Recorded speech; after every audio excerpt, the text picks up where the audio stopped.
Jail गए हैं, jail.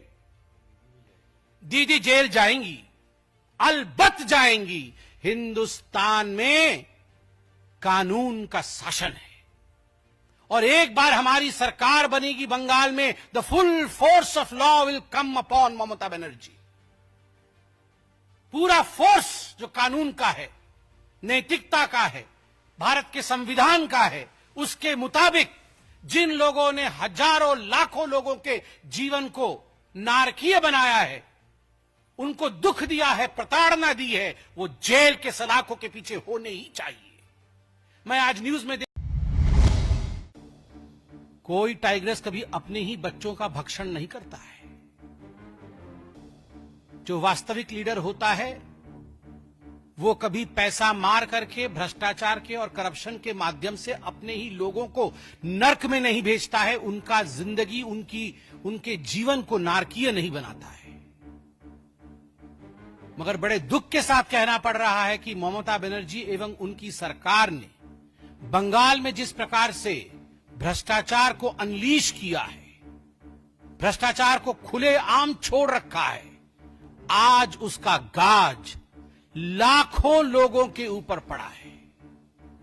आप सबने देखा कल सुप्रीम कोर्ट, भारत का सर्वोच्च न्यायालय सुप्रीम कोर्ट ने बंगाल में जो स्कूल भर्ती घोटाला हुआ था, स्कूल भर्ती घोटाला 2016 से 2021 के बीच लगभग 23 से 24 लाख एप्लीकेंट बंगाल के अंदर टीचर और नॉन टीचिंग स्टाफ की पोस्ट जो एडवर्टाइजमेंट के माध्यम से निकली थी, उसमें उन्होंने अप्लाई किया था। और 2016 से 2021 के बीच लगभग 25,780 से अधिक टीचर और नॉन टीचिंग स्टाफ का रिक्रूटमेंट किया गया था।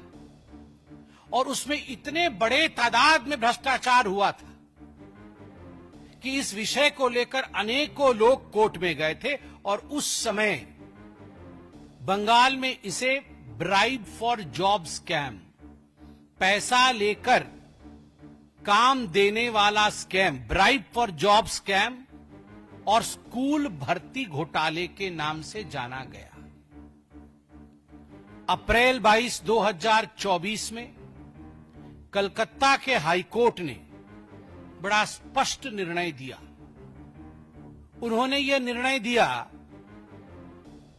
कि ये जो 25,780 रिक्रूटमेंट जिनकी हुई है, यह रिक्रूटमेंट प्रोसीजर फॉल्टी है, ये भ्रष्टाचार से मारा हुआ है, पैसा लेकर गलत तरीकों से ओएमआर सीट जो होती है, उस ओएमआर सीट जिसको कि ऑप्टिकल मार्क रिकॉग्नाइजेशन शीट कहते हैं, जब ये एग्जाम होता है तो इसकी शीट की इवैल्यूएशन होती है, उसको डिस्ट्रॉय कर दिया गया ताकि ये पता न चले कि कौन सही है और कौन गलत है, ताकि जो सबसे नीचे के पायदान पे जिस कैंडिडेट का मार्किंग हुआ है उसको ऊपर लाके एक हायर रैंक में स्थापित किया जा सके, जो टॉपर नहीं है उसको टॉपर बना दिया जाए, जिसने क्वालिफाई नहीं किया और ओएमआर शीट में कोई भी प्रश्न का उत्तर नहीं दिया, उसको किस प्रकार से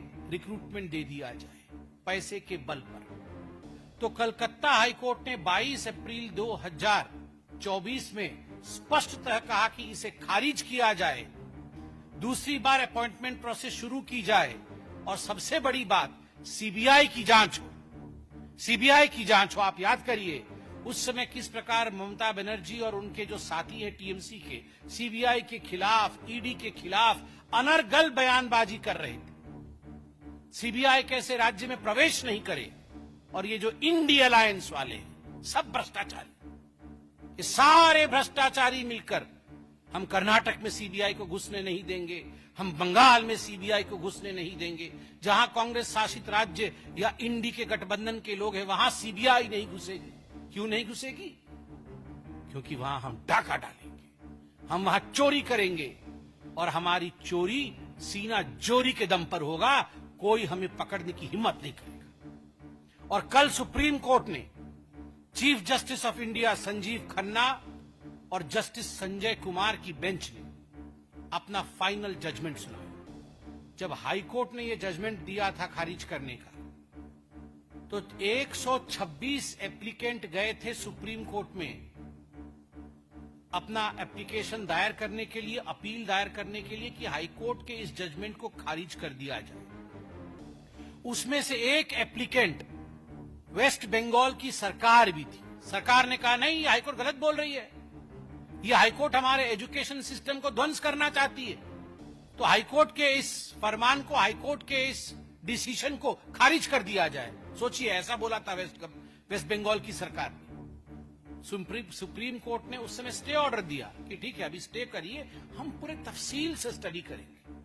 उन्होंने सब पे स्टे ऑर्डर दिया, तफसील से इसमें पूरी स्टडी हुई, और कल सुप्रीम कोर्ट ने 2 जजों की बेंच, जिसमें chief justice of India Sanjeev Khanna और जस्टिस संजय कुमार, दोनों ने अपना जजमेंट सुनाया। मैं जजमेंट का एक अंश पढ़ के सुनाता हूं। We have gone through the facts regarding findings of this case. Entire selection process is vitiated by manipulation and fraud.